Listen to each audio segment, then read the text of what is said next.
Welcome to Simple Answers. In this video, I will be showing you how to receive Facebook notifications on Amazfit Bip 3 Pro smartwatch.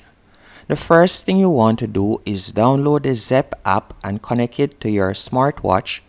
Once you have done that, you are going to open the Zep app. Then you are going to tap on Profile in the bottom right hand corner. After doing that, you are going to tap on Amazfit Bip 3 Pro. That's the second option from the top. Then you are going to be led to this page and you are going to tap on Notification and Reminder. Then you are going to see App Alerts. That's the second option from the top. And from here you will see Facebook. You are going to simply toggle on Facebook Alerts. And that's it.